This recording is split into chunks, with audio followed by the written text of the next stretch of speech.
It's been very difficult to go deeper into 47 and say, how could you get emotions to someone that is so cold and so calculated? I think the appeal of a character like Hitman is he's really a blank canvas. There isn't a huge personality behind him. Even on a personal story such as Absolution, he's still very much an empty vessel for the player to put himself into. Well, we definitely have some legacy there. We have some long-time fans that expect some certain things from the franchise as well that we're delivering on. And but on top of that, the bar is moving all the time, so everything needs to be more epic in a way, and we really focused on that. Compared to the early installments in our game, this is the way most cinematic, epic experience we've done. The most ambitious project in IO, definitely.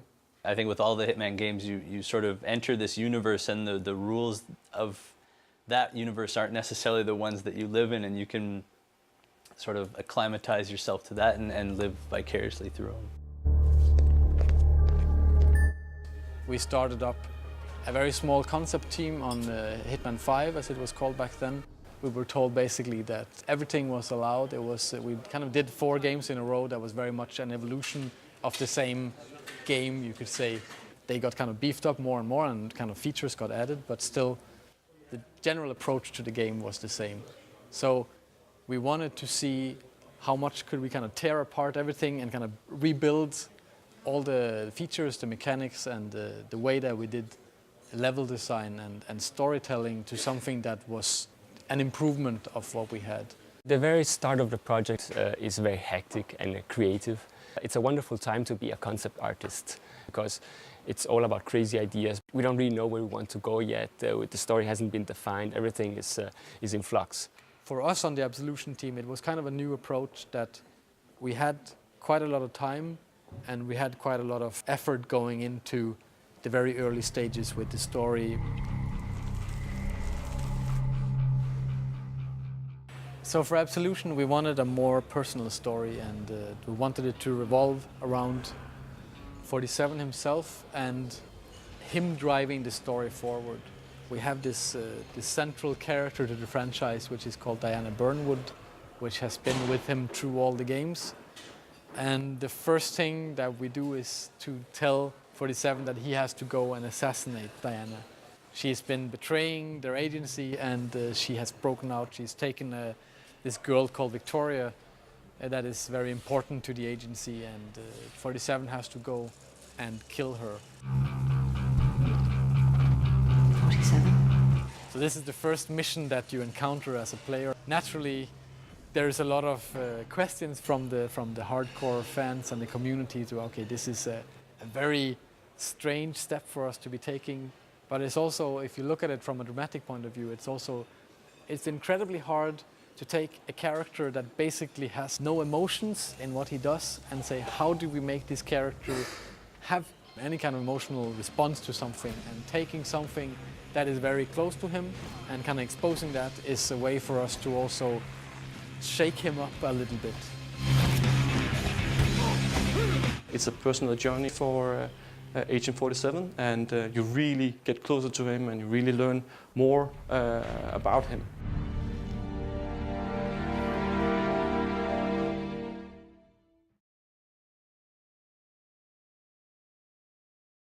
We made some choices when it came to setting that we wanted kind of a dense, complex city to work from. That was kind of our main setting, that then it kind of changed around the world, but ended up on Chicago, because there is a lot of Art Deco and very interesting structures within the city. There's a lot of history in their architecture, and it kind of appealed to us.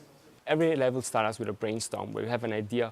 Would it be fanciful to have a level take place in a factory or in a high-class mansion or in a derelict library like we did in the E3 level? And of course all these levels have to follow the storyline, but it always starts out with like an idea. And we make a really high concept of it, which is just an inspiration for everyone that is going to work on it. They see it, oh, it's this type of style, it's this type of props that are going to populate the level, and it's maybe this type of time of the day with the lighting. This is what we're going for. Once that is done, the level designers actually start building a level out of just mock-up geometry. Mock-up geometry doesn't look good, but it has a purpose, that it just tells you where your covers are, where your walls are, basically how the level is. Once they are done, and they are confident that they have proven the gameplay on the level with the patrols and the kills and accidents that could happen on the level, they give the mock-up geometry back to the concept department that starts to paint over and create the style of the level and specifying all the small assets that are present on the level. After we are done, the 3D artist can take over and start populating it. And at the same time also the character artist can take the character concepts and create the assets that will be on the level.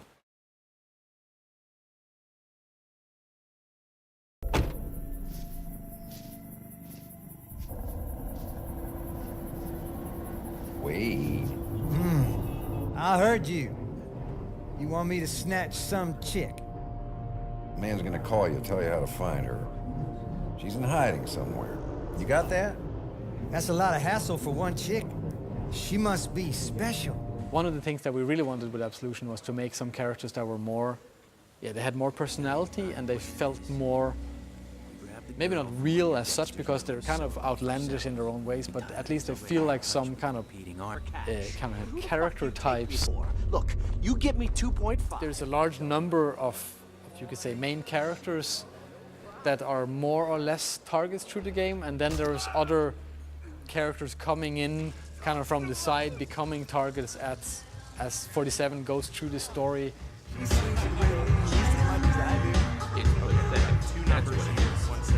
Some characters, they really bring up emotions in people, and I think this is one of the kind of the central points for us with Absolution, is also to get some emotions into the game, into not only the main characters, but also the NPCs in the game. Oyster sauce, brown rice, broccoli. I think this game excels in letting you be like the fly on the wall. Like you just walk into a room and then these people are doing their thing. So if you don't disturb them, they will actually have their little conversation. Come get your fresh stir fry, teriyaki. Telling these people's story is also a part of the replayability and the kind of richness of the game, that it should feel like you come into a new level and there's all this stuff happening. There's all these characters that can't wait to tell you their stories and kind of open up the world for you. You want me to snoop around the agency? Were you crazy? Yeah, you crazy.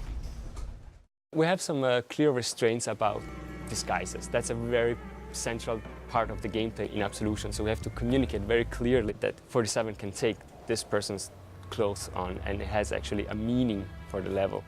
His normal look is very classic, with the black suit, the red tie, and silver borders and the fiber wire. And that's not something that we want to tamper with too much. Where we push the limits is on the disguises that he can take on during the course of the game. Some of them will be more classic, some of them are much more crazy.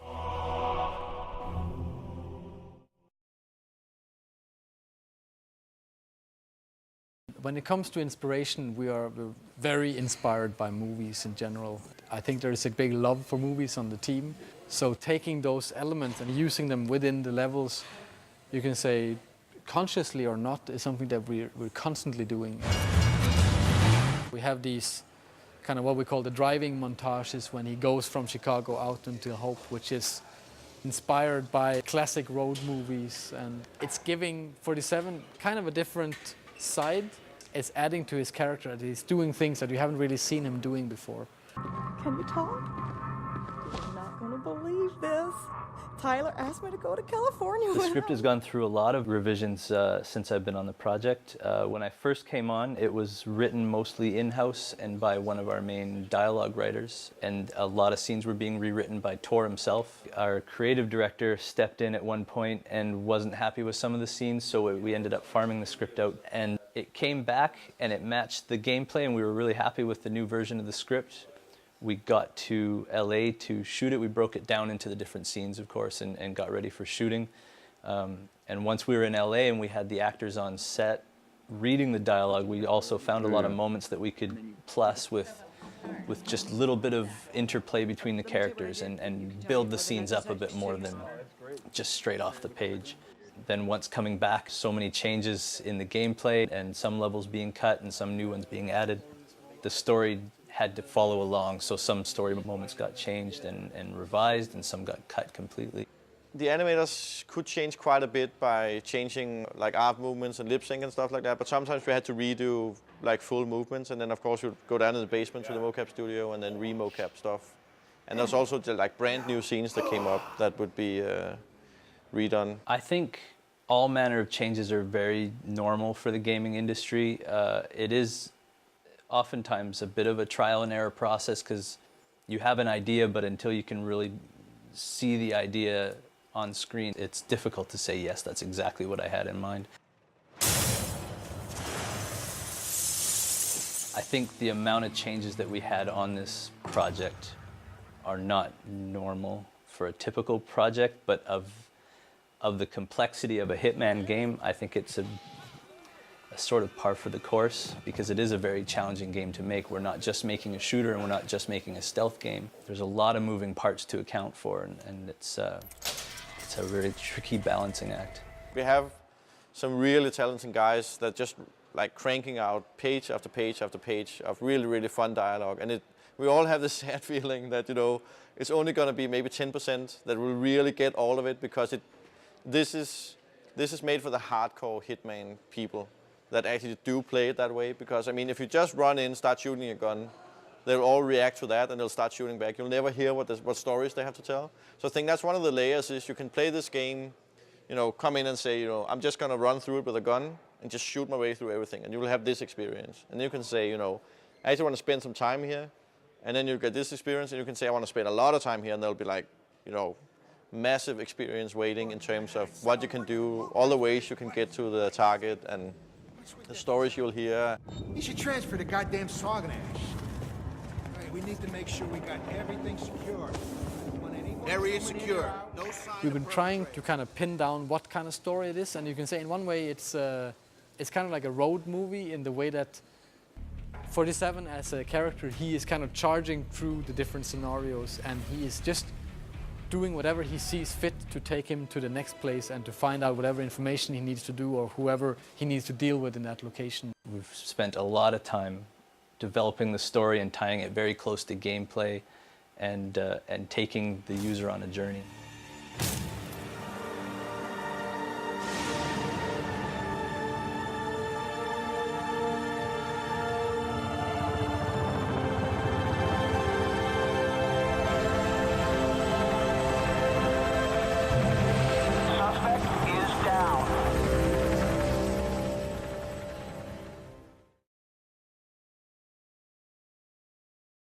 The whole audio direction, and you can say the dramatic score part of the game, it's been a very strong focus from the very beginning, because we knew with a game that is so, you can say, open-ended as a Hitman game is, the player can always do whatever he wants. He can go any direction and kind of take on the game in any way that he wants.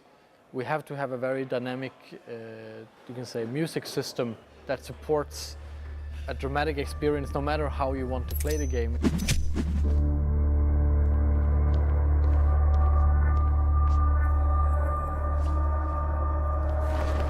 The inspirations for the Hitman Absolution game has definitely been the bigger Hollywood movie scores. We wanted to keep some of the epicness from the past installment of the Hitman franchise, and then we wanted to give it some added grit. So we both have the polished Hollywood musical score, and we have the darker, tense, aggressiveness. And those two worlds, when they collide, it supports Hitman Absolution in its best. Get away now! One of the things that really inspired me with the music production was the fact that it was a very diverse setting, which meant that it needed some diverse music.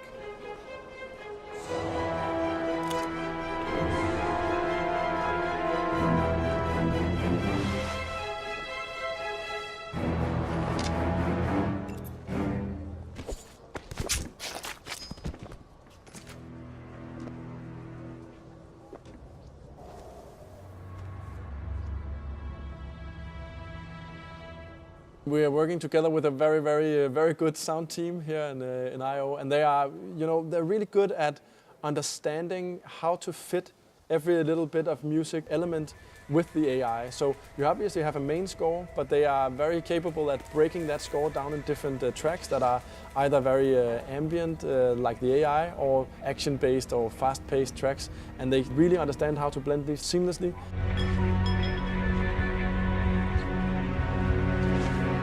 The music is tying into all the different AI states in the game, so whatever the AI is doing, if the NPCs get agitated, the music will follow them organically, and the more joining in, the more the music will kind of ramp up. And on the other way, when they kind of stand down into ambient, they will kind of go back into a more, like a less suspenseful, more kind of ambient kind of state. It's not just the music that changes based on Hitman's interactions. We have some very advanced audio setups, so we really wanted to work hard on the interactivity. What's important here is that the music and the audio will support the game best way possible. We love the low end of the frequency spectrum because that's one of the areas that is representing something mean.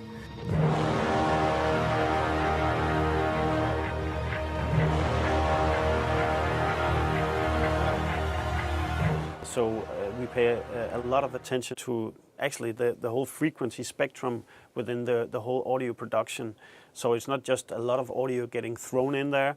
We know that the dialogue is sitting in the mid-range of the frequency spectrum, and we sort of try to design the music and the rest of the sound effects design around that. Come on in here. Amos, waiting up. Better not be you again. I'm going to tell your mama you're here. So the way we use the dialogue is really to base the sound effects, the sound design, and the music around the dialogue. Because you can say a dialogue line in many ways. Come on, fucker, work! Come on! The way we handle dialogue this time around has been quite different compared to the other Hitman games, in that we have had the opportunity to work with some really great voice talent from America. And instead of just doing a lot of ADR recordings, we were actually lucky enough to have them in the same room while they were recording the motion capture. We also recorded the actual voices. And that has brought a new level to our believability in the dialogue and the overall storytelling for our game. Hot sauce is a big hit, huh? I think the guys have been spiking their beers with it. Dialogue is the most important piece of audio in the game. It's not music, it's not sound effects. If you don't believe in the dialogue, and if it doesn't tell the story correctly, you don't have a game. For years, Diana Burnwood was my sole handler at the agency. She supplied information and secrecy, and I sold perfection. Together, we had trust.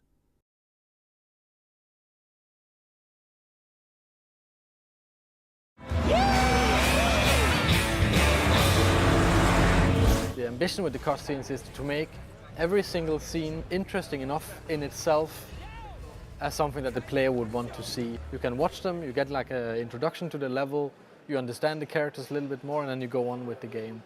In a game like Hitman, where there is so much gameplay, there's so much within the game mechanics to challenge the players, the cutscenes also becomes a break between those kind of challenging gameplay moments. Damn it! Mr. Dexter is not someone that you want to mess with. I think cutscenes are getting better and better. They're actually much better at using the language of cinematography and like movie storytelling and making compelling stories and characters. And this is just a natural evolution in games to lean on what we've learned from cinema. We're actually treating it like a classical movie. We're trying always to have like these, really slow dolly moves and shooting from outside the doorway into the room and trying to have this like subtle treatment of it, and it actually works really well. We have like an awesome team of animators and environment artists and lighting and comping and the composers and sound designers. I mean, a lot of people are working really hard on making them. All right, what is it worth to you? Name your price. If they convey a sense of motivation to play the game, and we've taken a lot of care to add that to Hitman Absolution. It's all well and good to be given a task to go and you have to take out a certain target, but if you can apply an emotional reason or a really solid motivation to do that, it just makes it more enjoyable and a lot more fun to play. Now listen to the city. If anyone mentions the girl, you know what to do. I'll call you. No. You do that.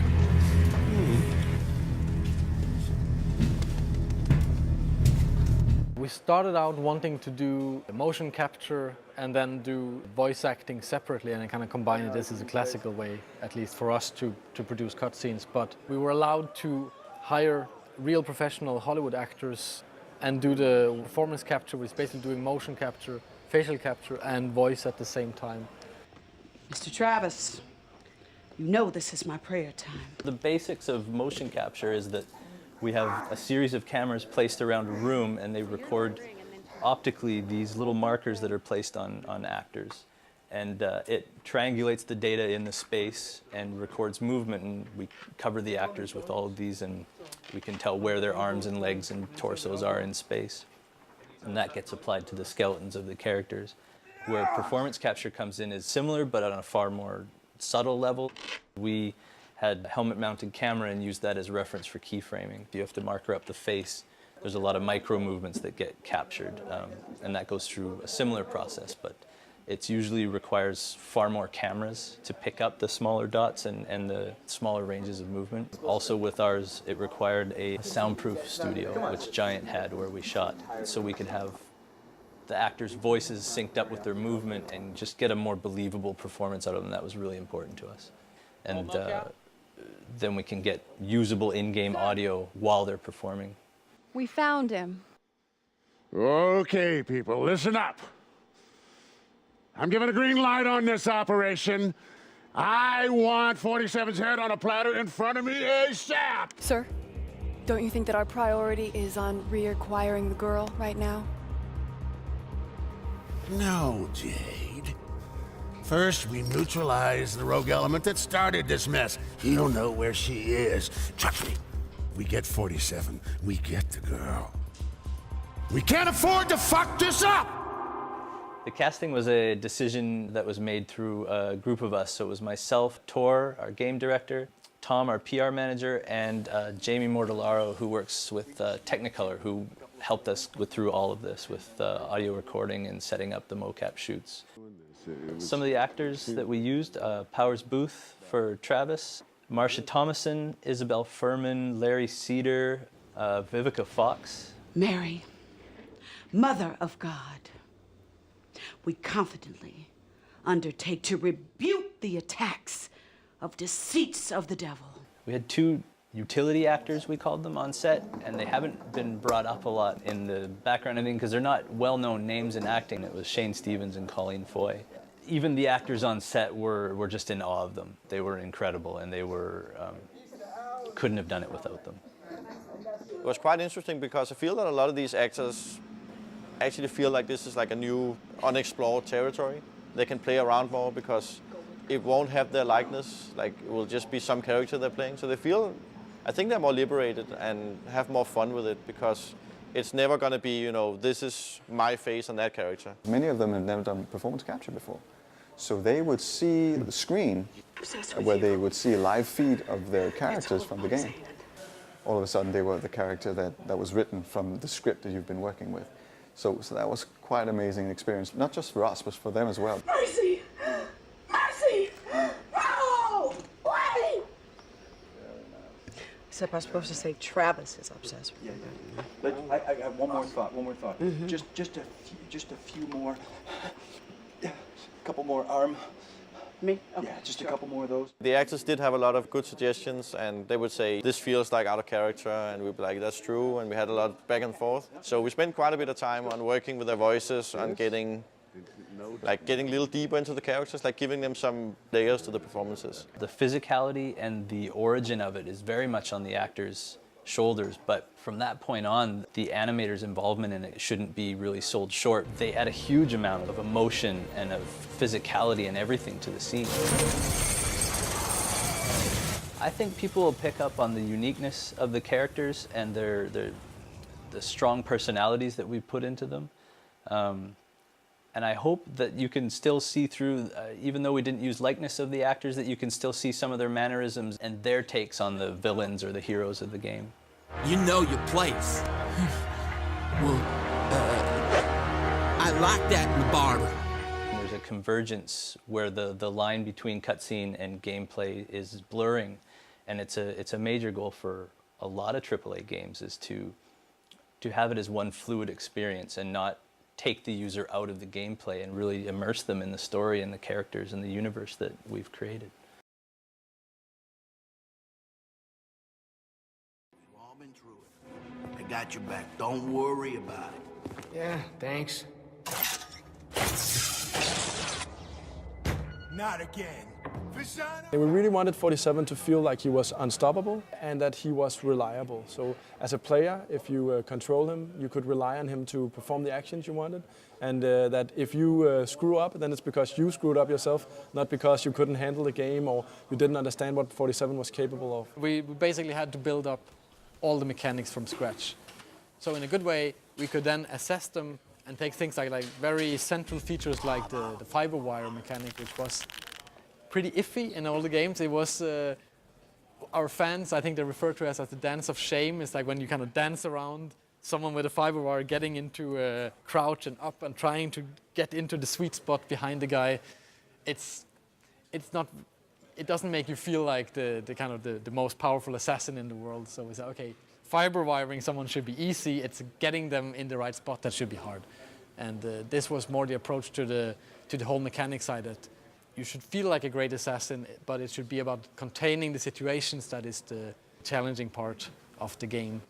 So that meant that on the mechanic side, we had a lot of work that we had to do. There's a change for an old fool. Ah, there's coffee in there, you fucker! Throughout the game, you don't have your handler. You had Diana in all the previous games, right? And that meant that we could always tell you exactly what you needed to know. And in Absolution, he's on his own. So there are limits to what we can tell you. And if we want to tell you something, we have to introduce other characters like Birdie in the early parts of the game who can actually give you some information about what you're going to do. So what brings your mean ass to my home? And that means for all the situations, we really have to be careful about how we stage them and how we ease you into the different options that are in the level, because Diana won't ever tell you what happens in this game. I need information. Well, that's my business. Information. You need information, I find information. At a price, of course. And that was an initial pretty big challenge for us, coming to terms with something that's actually been a core part of the franchise for a long, long time. And now we had to stand on our own feet. And in that way, I think we were a little bit like 47. We felt a little bit lost at some time, saying, okay, the player needs to know this area. He needs to know that these are the options. He needs to know that he's going here and it's roughly going to end up in this place. But how do we tell him? So listen up. Now the king hangs out in the pagoda in the center of town, where a unit of dirty cops guard his every move. And he rarely leaves the crowd, except to meet up with his dealer in a pad overlooking the square. He also got a swanky European ride parked in a nearby alley, but that's all I got, Holmes. So, call me back when you're done. Got it? We had to make the guys in the world tell you a lot of stories about what was going on in their part of the world, or in the checkpoints coming up, or maybe even get your feedback on some stuff that happened in the previous levels. And now it's not just one handler talking to you, it's every NPC who could probably be saying something that you needed to know. And while that was obviously a big challenge to do at first, it also very much became apparent that it's a big strength in the game, that if you listen to the banter between NPCs throughout the game, there will always be something for you to pick up. Sometimes it's just fun stuff, you know, building their characters, but at other times it's actually stuff that can really help you solve whatever problems you have or make you understand the context of what you're doing. So we're really happy about how that turned out, even though it was a challenge in the beginning. You going down? Wow, exciting evening, huh? Lots of heavy stuff going down. Heard it's all about one man. He must be a dangerous son of a bitch. Defining the range of 47's abilities, and at the same time also working with the early steps of the AI, saying just how far do we want to push it? Because it meant that the AI also, it's a completely different way that they can communicate with each other. It's far more realistic approach that alertness will propagate through the levels as it would feel more natural. If you raise an alarm by someone in a corner, they won't automatically be able to contact anyone else unless they kind of yell out or they call on their radio or they run to get help. Then you can still contain the situation and then progress through the level as if nothing happened.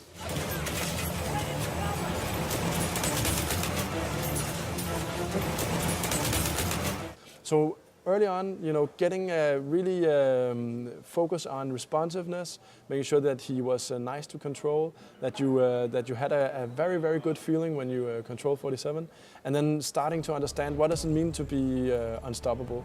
Are you a silent assassin, or do you want to kill everyone in your way? Both require exceptional skill to master. Well, I think at the core of everything Hitman related is the fantasy of being the ultimate assassin, right? And a big part of being the ultimate assassin is not necessarily to be the one who shoots everyone and then walks away. It's actually about performing the hit only on your mark, and the rest of the world doesn't know you were there. So that's a very, very big part of every Hitman game, and it's also a big part of Absolution's code of honor, if you will, that the best way to do everything is actually for the world to never know you were there. Snowman!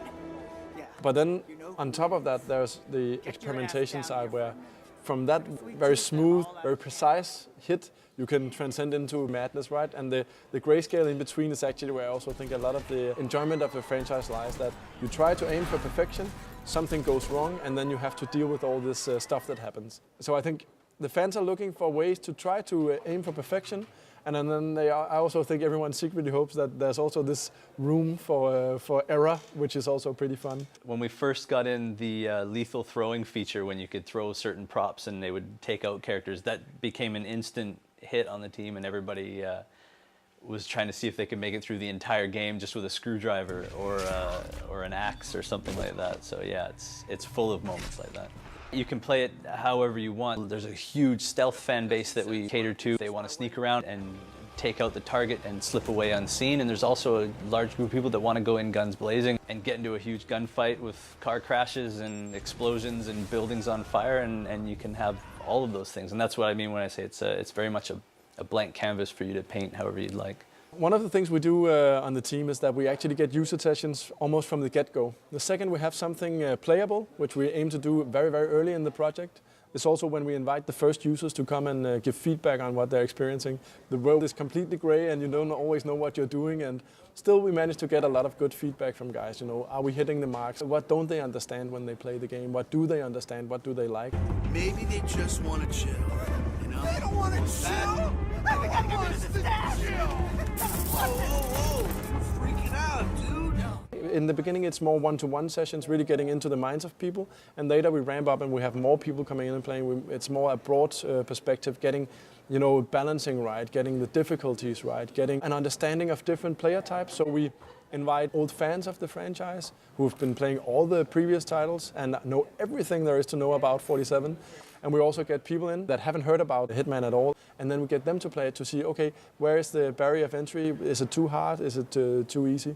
And we also know that we have a pretty vast range of expectations. Well, every day he's yelling at me, yelling, just like my mom. Every time I can't take it anymore. For Absolution, one of the main areas that we really focus on is the communication part. Both because some of the elements in the game are quite complex. I mean, our AI is very advanced. It can do a lot of different things and it can be in a lot of different states. So that means as a player, how do we communicate this to you without maybe over-communicating a lot of different things or under-communicating so you don't know what you're supposed to do in a situation? It's always been about creativity and trying to solve the missions you're on in many different ways. And that means that we need to communicate to you that there is something to do, but at the same time, the real challenge is to not spoil it for you. Hey, you can't park there, boys. Yeah, and yet we did.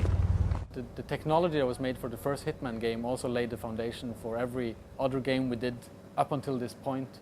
So it's only now that we actually got the opportunity to make completely new technology from scratch, which is called Glacier 2, which is what's powering Absolution, and it's made completely in fusion with the game design. So everything that the mechanics needs and the art direction and sound needs, it's been made custom for this game. We had very high ambitions for Absolution, and early on it was also really clear that would require new technology to fulfill our ambitions with more complex, advanced AI, with more advanced crowd, and the production values, the graphics, the levels and all that. You want the engine to be the editor at the same time, so you have the world and you edit things and then you hit play, or even you edit things while you're playing. And that gives a very improved feedback cycle. It did allow us to, for instance, tailor-make the renderer to fit with the art direction. If you look at the very first concepts from the game, they're very much realized within the engine that we have. But cover and secure the area up there. So iterating on your level design and kind of game design is extremely important for us. All right, you heard the man. Split up. It's good to see you. Think we can catch this perpetrator?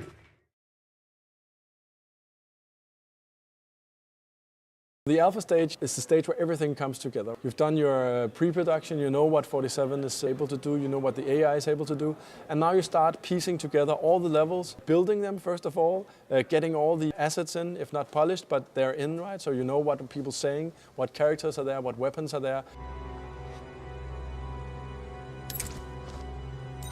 Hey! Who's screwing about? This is the first time you really play it through and through, and also the entire game you start getting your horizontal slice where you get every level after one another. You get the cutscenes in, you start seeing how does the story fit with the gameplay. You see if you have some levels that need love in terms of intensity, or you can see that how they fit pacing-wise. So if you've been hard-pressed, as you know, in our E3 level, Run for Your Life, we really showed this, the police are now hunting you. After that, you also need a little bit of a breather saying, okay, relax, you're allowed in this place. We have a strip club, for instance, where you're pretty much allowed to roam wherever you want, and you have to do a hit as a pace change from being always chased by police. So that's the point in time in alpha where you actually start understanding the different elements, how they really fit together. Obviously, you know your ideas up front. I mean, we plan all this stuff and we talk about it, but that's when you see it the first time. And then we go into beta, which is about saying, okay, now all the stuff is in there. We believe we have the pace in the game as we wanted to. We believe that we have the different events mapped out as we wanted, and the gameplay feels varied when we look at the game as a whole. Every line of voice acting has to be recorded by real actors. Birdie was right. He's in Hope, South Dakota. And the girl? She is not with him. 47's moveset is final and complete. You go into the details of the minute or by minute actions, or the sometimes second by second stuff. Sometimes gameplay wise it kind of fell off slightly, so then we had to pull back and say how can we kind of refocus the level into something that is more interesting to play and more engaging. And for the AI, you know, how long they give chase. So how should that play out? Second by second, not just mechanically, but what is he saying? When does the voice actor start upping his projecting, telling you to freeze? All that stuff we start fine-tuning at this point. Who the hell are you?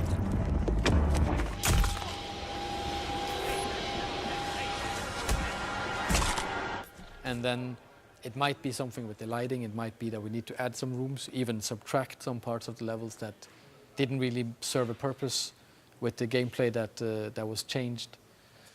Also, since the AI is constantly evolving, there are also things in the level that might change due to the AI suddenly being able to understand more or see more. Then we have to maybe remove some characters because it got too difficult, or add new guards to an area because it got too easy, stuff like that. So it's a lot of adjustments to be done on everything. So the kind of the polished experience gets to be there. That's also typically where the music, you know, both the generic music system that kicks in all the time, but also the individual level scores, they really start making it in, and you really get the appreciation of how is the final game going to look.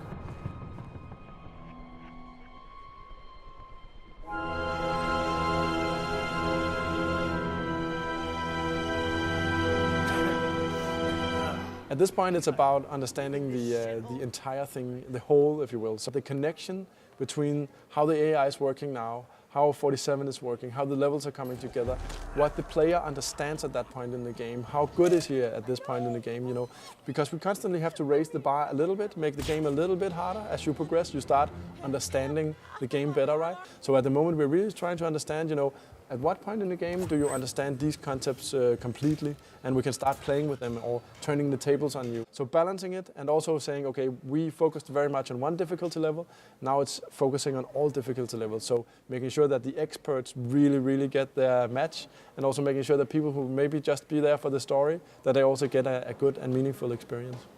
Now, while we're in beta, it's much more a qualitative milestone where all the directors are extremely busy with the team, working, you can say, quality into every single moment and every single level of the game. We also had new findings both from the team, and every week we do new user research and new external feedback on the levels that we also feed back into the backlog, saying that these are things that now we have to address.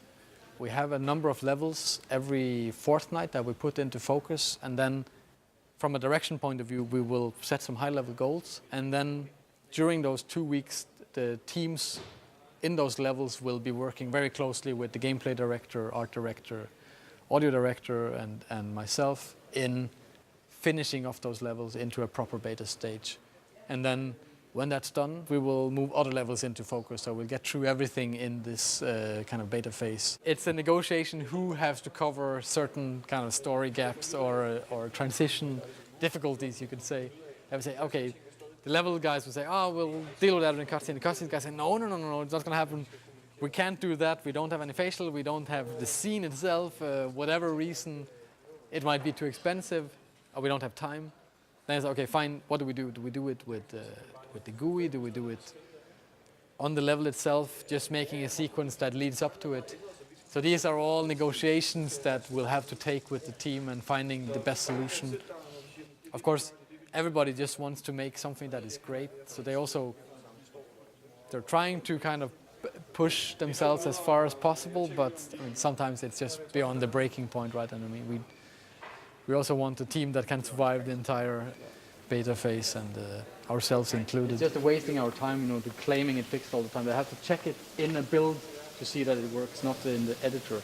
I agree. And then general beta deliverables, you've got Pigeons Are Strange. Where was that? Is that an observation or a task? Okay.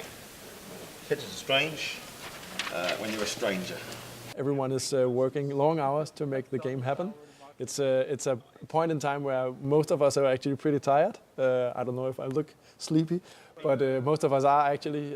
We spend a lot of time here at I.O. really trying to polish the game. It's pretty tough, especially on the leads and the game management, because the management is in crunch throughout the entire period, while parts of the team might be in crunch at different phases, because their levels will come into focus, and then they will kind of work on the general backlog until something else comes into focus. So we're trying to find a way to not put too much pressure on every single person at any given time, but it is a very difficult balance, right? Because there is a lot of work to get through, and we need basically all hands on deck to pull through with this project. It is incredibly large and ambitious project. It's also a period where the hard work pays off, because that's when we can seal off a level and say, now this is actually done, and we can see it for what it is, and that's a good thing, right? You see how the cutscenes are really conveying the story with emotion. You can really feel what the game is about, and then you jump into a level with a feeling inside that you didn't have before, and now the level plays out in a different way, and it's also not very buggy, it's pretty polished, so this feeling carries over until the next cutscene that now triggers, and you start understanding what is the experience really that we are building. So on one hand, it's a period of hardship, if you will, because we're really working hard, and on the other side, it's also a period where people start falling in love again with the game.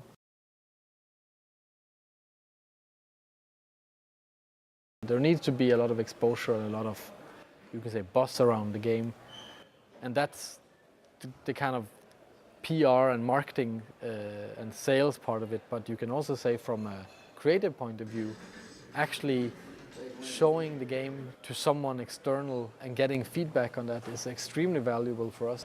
E3 means a lot for any game that is being presented here, but it means especially a lot for Hitman Absolution, because the title was presented at last year's E3 and it was received really well, but we wanted to make an even better presentation this year, and we are coming with different types of codes. We're coming with the King of Chinatown, that is a hands-on demo. We are presenting the Sniper Challenge that we are releasing as a pre-order incentive. And we are also having a closed-door demo of the Streets of Hope. For a game like Hitman, it's really critical for us to be exposed and to get a lot of coverage from the game, because it's such a big project.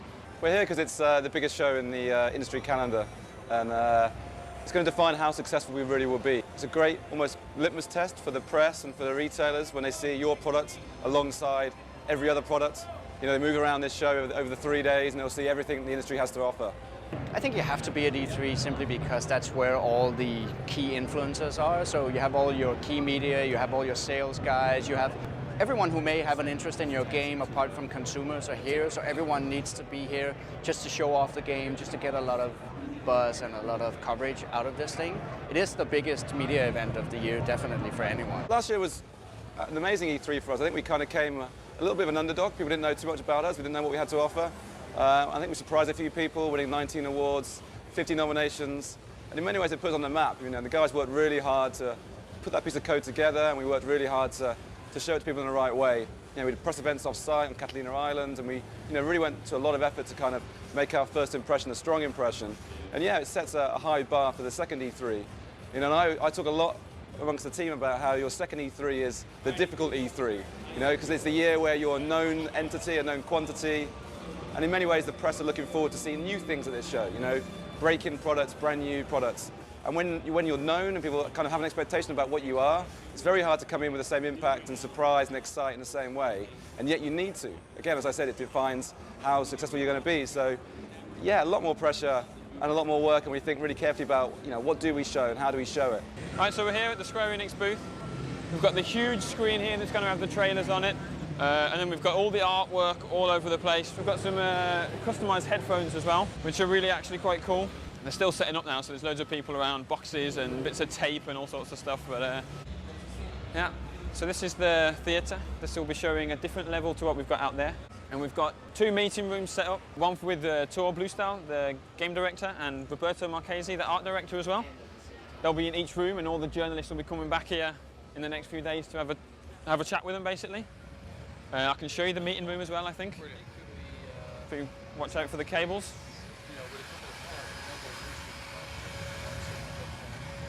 You can see on here, we've got the little logo on the wall so you know where you're going.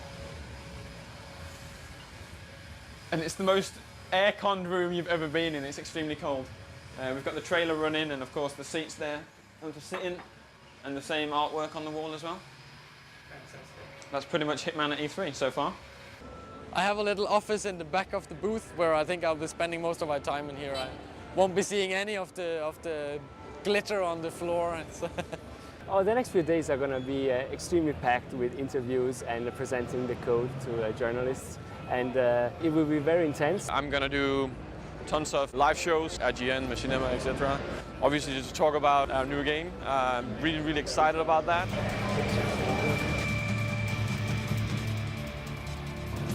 Just sound first with the microphones that are going to do that now? Are you guys demoing the same thing that's in the presentation? Agitated, looking for what happened, looking for something has happened, right? But I don't know it's you, so you can just go unseen out there. Agent 47 has been laying low for a while, and now he got this very personal contract.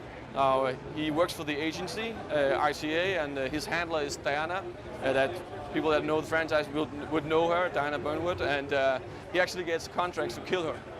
This time, you know, a lot of fans have been asking, you know, this feels so good to be here right now, and also these interviews, right, to convey that it's still very much a Hitman game, right? So I'm almost trying to sell it to you right now, but I really feel it's important. So we've got the awards that we've been given so far. Most of them are nominations from places like IGN, 1UP, Game Informer. And what happens is basically the journalists walk around the show, they take a look at the videos that they've seen around the place, and the ones they like the best, they give us an award, a nomination, and we're sticking them all up here so when people come in they can basically see how well we're doing. And we've just got another one from GameSpy, nominee for Best of E3. So we're ready to stick it up on the shelf. And that's our collection so far on day 2. It's such a relief to be here finally. We've been working so much for this to happen, and to see it here feels overwhelming as a developer coming here and seeing your game getting that kind of exposure as like a once-in-a-lifetime experience for us. One of the main things, as we saw when we went to E3 this time, is that we were coming and showing new facets of the game, and we immediately get reactions from fans and press, which is actually quite helpful and very encouraging to us to see, okay, how do they actually respond? So this E3, for instance, was the first time ever that someone actually got hands-on with the game. We allowed press to play the King of Chinatown through and through, replay it and replay it and replay it. And we know that they kind of loved all this, you know, finding all the different ways of killing the king. And when they get that experience, that's also what they convey to all the people who are watching and trying to understand what is Hitman Absolution about. So it's super valuable to us. And it's also very nice to get a lot of the good feedback we get from it. The efforts from the Square team and the booth that we had and the kind of amount of pods, the amount of presence we had at E3 was phenomenal. And all the press that we met was really, really positive about. This was kind of our, what we call like the proof part of the campaign. We're proving this is a real Hitman game. There is the real choice that we always talk about. And that was absolutely hammered home at E3, which we were very happy about.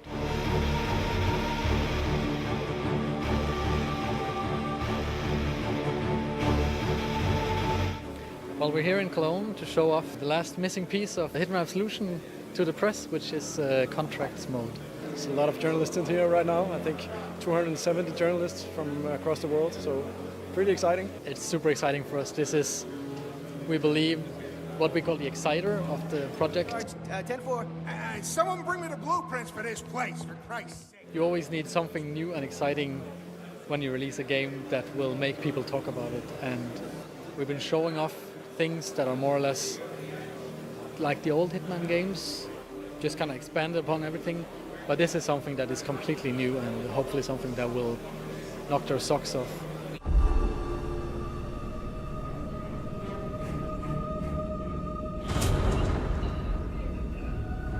People loved it. I talked to a lot of guys right now and they're really surprised actually, like this is something new, this is something fresh. We really want to play that, so couldn't be better. And that's why we kept it, you know, as the last puzzle piece to add it on top of what's already awesome, right? So we're in a good spot right now and I'm very happy about it.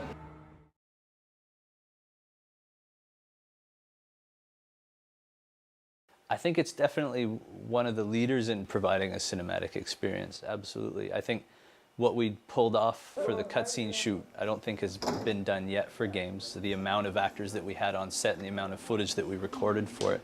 A lot of the staff at Giant remarked while we were there that this was like a film shoot. The size of the script that we were working with and how we approached it was very much from a film sensibility. It's quite amazing that some of the very early sketches that we did some, you can say, some mood boards from the game that was quite extreme in sense of it was very different from the previous Hitman games, and they were quite diverse. And those, looking back at those, there's still most of the, you can say, the energy and the kind of ideas inside is still carried through to the game until the very end, which also makes me very happy that we didn't really lose the kind of core of the new style that Hitman Absolution took from the previous Hitman games. It's been quite a ride. It's by far one of the most complex games I've ever worked on. It's in its nature to be unpredictable, and I think that's been the main challenge and also the main point of why it's so fun to work on it. At times where we are limiting ourselves quite a lot is where also the best ideas comes up, because we know if we have very little time or we have very little resources to do a specific part of the game, all these kind of alternative and interesting ideas come up and say, what if we did this and turn everything on its head? I've enjoyed the team immensely. We've got an incredible group of animators working on the team. Going to LA and doing the shoot and working with the actors and the staff and just everybody there has been absolutely a highlight of my career. Learning so much from the actors there.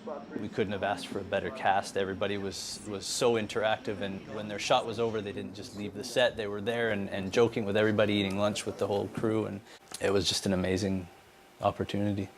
It's very powerful as a motivating factor for all of us working on the team to see people caring so much about the game, because it's, you can say it's a commercial product that has to be released and it has to make money, but on the other side it's also a piece of entertainment, and it has to entertain people and make them happy and challenged and moved, hopefully. What I hope is that a lot of players get this experience of, okay, this happened, so now that happened, so now I have to do this, and then I hide in here, and then this happens, and I find this item, and then this happens.